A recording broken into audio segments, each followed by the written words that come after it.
India, چین، UAE، اگر یہ 3 ممالک اس IMF کے پروگرام میں اپنا حصہ نہ ڈالتے، کردار ادا نہ کرتے تو یہ ممکن نہیں تھا. IMF کا پروگرام کو اس کا حصول ممکن نہیں تھا. فائنانس منسٹر صاحب کی شبانہ روز محنت ہے، فائنانس سیکرٹری کی شبانہ روز محنت ہے.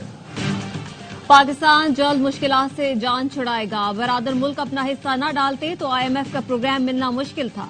IMF پروگرام کے لیے وزیر خزانہ اور سیکرٹری نے شبانہ روز محنت کی. وزیر اعظم شہباز شریف کا کہنا ہے کہ IMF اہداف پورے کرنے کے لیے تنخواہ دار پر بوجھ ڈالنا پڑا. ہمیں سوچنا ہے کس طرح بجلی کی قیمت کو کم اور معیشت بہتر کریں. ہم کب تک قرض مانگتے رہیں گے؟ پالیسی ریٹ میں 200 بیسس پوائنٹس کمی زراعت کو فائدہ ہوگا. معاشی اشاریوں سے پتہ چلتا ہے سمت درست ہے.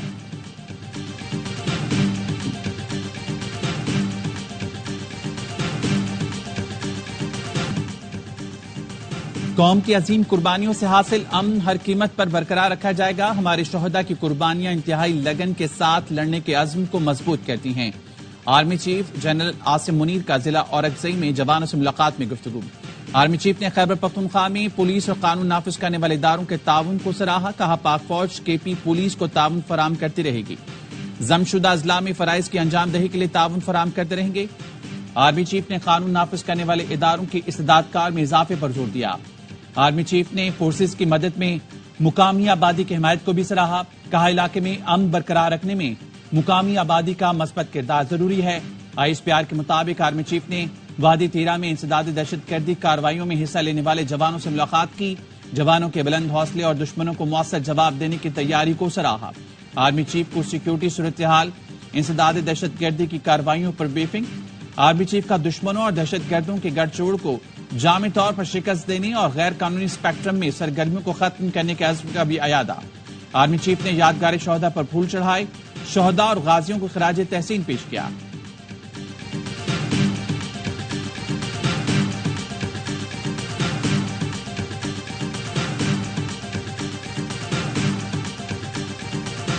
جوڑ کے کہتا ہوں اور گنڈا پور 2 نمبر آدمی ہے، نہ اس پہ ٹرسٹ کریں خدا کا واسطہ. جلسے کے بعد ساری رات گنڈا پور یہاں پہ کوسار میں ISI والوں کے پاس بیٹھے رہے. پوچھے تو صحیح وہاں پہ کیا کرنے گئے ہوئے. ایوان کمزور نہیں تھا. آپ نے ایوان اسٹیبلشمنٹ کے پاس یرغمال رکھا ہوا تھا. جلسے کے بعد علی امین گنڈا پور ساری رات کوسار میں بیٹھے تھے. پارٹی پوچھے وہاں کیا کر رہے تھے. وزیر دفاع خواجہ آصف کا قومی اسمبلی میں اظہار خیال. کہا PTI والوں کو ہاتھ جوڑ کے کہتا ہوں علی امین گنڈا پور پر بھروسہ نہ کریں، وہ 2 نمبر آدمی ہیں. ایوان کمزور نہیں تھا، آپ نے ایوان کو گروی رکھا ہوا تھا. ماضی کو حذف کرنا چاہتے ہیں تو ایک بار اس پہ معذرت کر لیں. بیرسٹر گوہر سے کہا کہ احتجاج ضرور کریں لیکن پچھلے 4 سال پر نظر ڈالیں. ہماری لیڈرشپ کا ایک آدمی نہیں بچا تھا جو گرفتار نہ ہوا. انہوں نے جو زیادتیاں کی اس پر پشیمانی کا اظہار تو کریں. کمیٹی کی کارروائی سے لگا یہ PTI کی شکایات کے لیے بنائی گئی ہے. وزیر اعظم اور پارٹی کو آگاہ کر دیا ہے میں اس کمیٹی کا حصہ نہیں بننا چاہتا.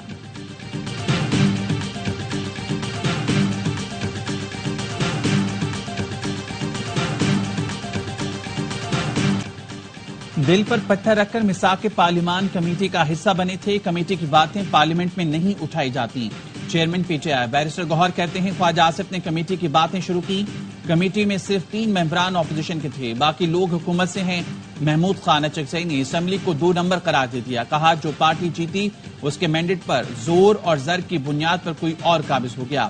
بانی PTI کی پارٹی جیتی تھی جو محروم کر دی گئی. بے ایمان کے لفظ پر خواجہ آصف کو تکلیف پہنچی ہے تو معذرت خواہ ہوں مگر موقف پر قائم ہوں.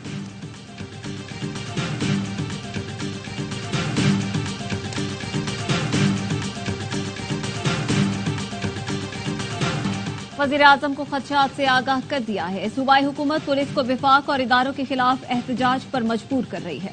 گورنر خیبر پختونخوا فیصل کریم کنڈی کہتے ہیں وفاق نے امن و امان کی بحالی کے لیے صوبے کو 600 ارب دیے. وہ کہاں گئے؟ وزیر اعلیٰ کے والد مشرف دور میں صوبائی وزیر تھے.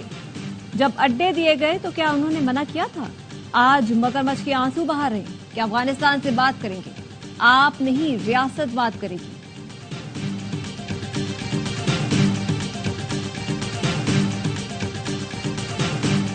میرے خیال میں تو وہاں پر گورنر راج کے حالات نہیں ہیں، لیکن بہرحال حالات اچھے نہیں ہیں وہاں پر. مولوی صاحب وزیر اعلیٰ براہ راست افغانستان کی